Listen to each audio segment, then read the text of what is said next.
Bonjour à tous et bienvenue sur ma chaîne Pixel et Vecteur. Aujourd'hui on va parler de Lightroom classique et je vais vous montrer une fonction, comment fonctionne la fonction qui se trouve ici dans les paramètres du catalogue, inclure les paramètres de développement dans les métadonnées des fichiers JPEG, TIFF, PNG et PSD.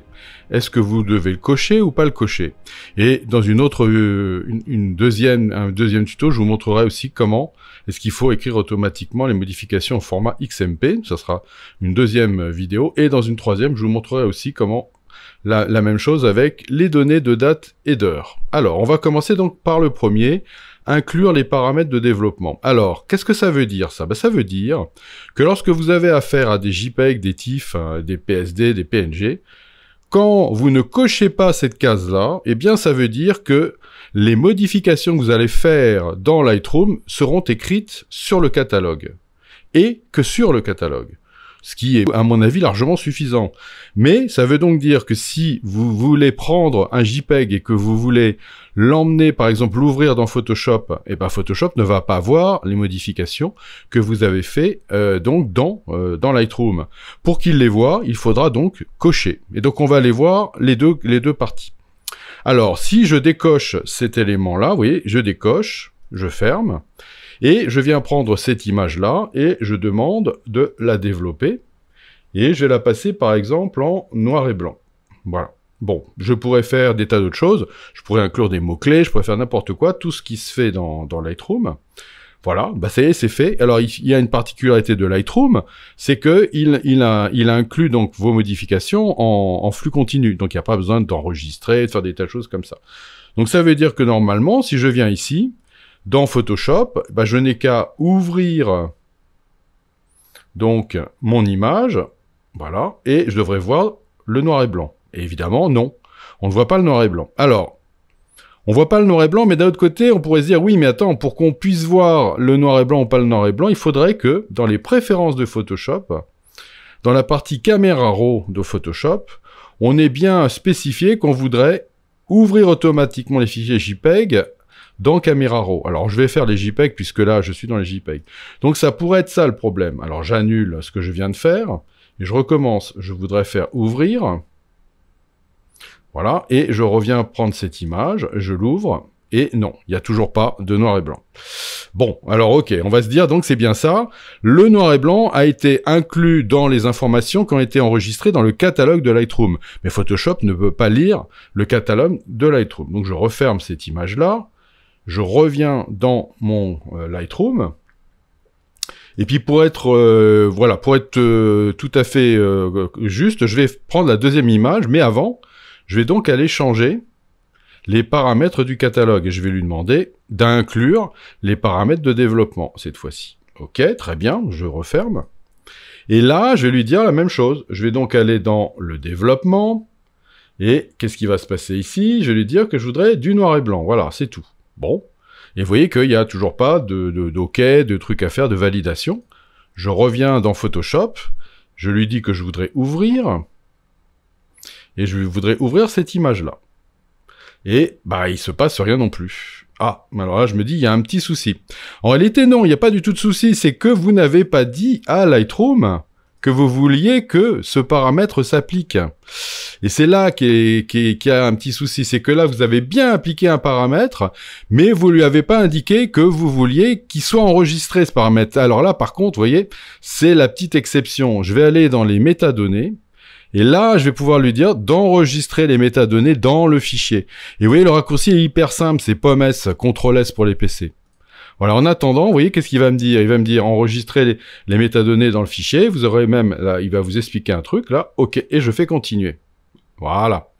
Donc, maintenant que je les ai enregistrés dans le fichier et que je retourne donc dans Photoshop, si je rouvre le même fichier avec les paramètres qui sont enregistrés dans mon fichier, c'était celle-là, pardon, voilà, eh ben, il devrait y avoir une modification. Et oui, vous voyez apparaître Camera Raw, voilà, avec le noir et blanc dedans, et il vous dit bien que ça a été mis en noir et blanc. Voilà. Donc là, vous voyez que ça va très bien marcher. Il restera plus qu'à faire ouvrir. Et j'aurai bien, vous voyez, mon noir et blanc qui sera donc dans Photoshop. Super. Ok, donc ça, c'est une chose, une première chose. Ok, donc vous avez pu remarquer qu'il avait fallu que j'enregistre donc ces paramètres dans mon image. On peut pas faire autrement. Donc si je reviens sur cette image-là, ben je pourrais me dire, est-ce que dans l'affichage ici, je pourrais pas aller dans les options d'affichage et aller lui dire, vous voyez que les métadonnées non enregistrées, on voudrait les voir. Je vais cocher ça.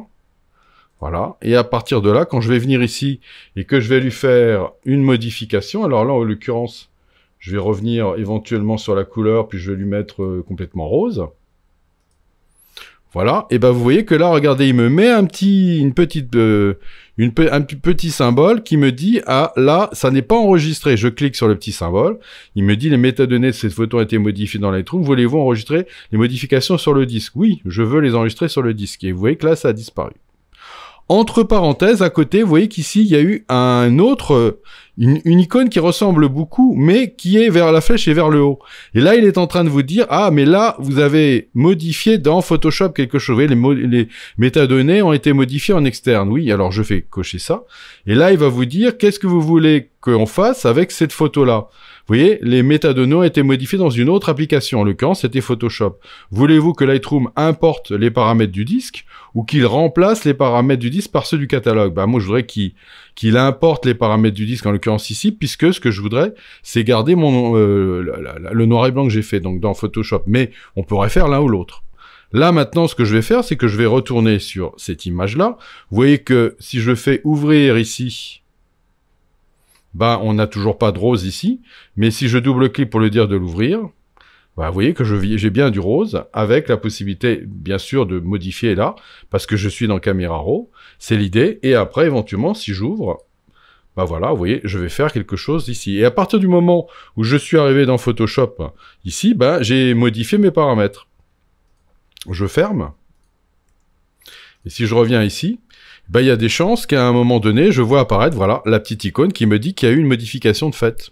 Qu'est-ce que vous voulez faire? Et là, vous voyez, vous retombez dans la première chose. Est-ce que vous voulez que Lightroom importe les paramètres du disque ou qu'il remplace les paramètres du disque par ceux du catalogue?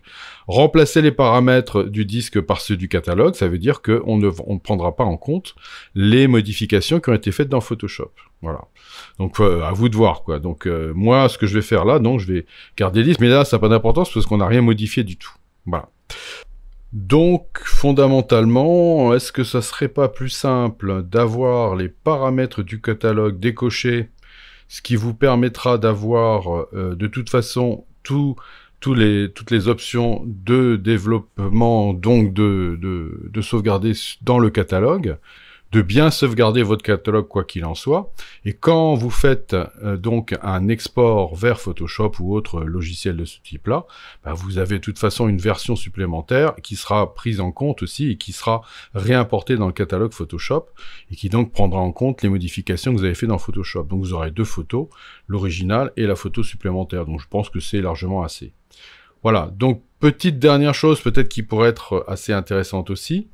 Vous voyez que si ici j'ai une photo qui est rose ici, je pourrais faire aussi un clic droit et faire modifier dans Photoshop.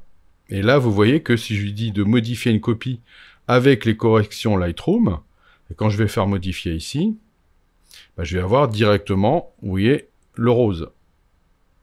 Pas de problème. Voilà. Donc vous voyez que bah déjà ça marche très bien, pas de souci quoi. Donc pour moi c'est largement suffisant. Si vous aviez fait une modification et que vous aviez fait modifier dans Adobe Photoshop et que vous voulez modifier l'original ou une copie, voilà, vous vous retrouvez avec votre original sans les modifications de Lightroom, donc sans les modifications que j'avais faites, c'est-à-dire de rajouter 100% de magenta. Et je peux repartir sur la photo de base. Voilà. Donc c'est aussi une possibilité qui peut vous permettre comme ça d'avoir soit la modification avec, vous voyez, la modification dans Lightroom, ou la modification donc sans les réglages de Lightroom, donc la photo brute, avant de la modifier, de la développer. Voilà, vous voyez, c'est une autre possibilité. Voilà, bon, bah, j'espère que ça va vous éclairer, et donc la prochaine fois, on parlera des XMP.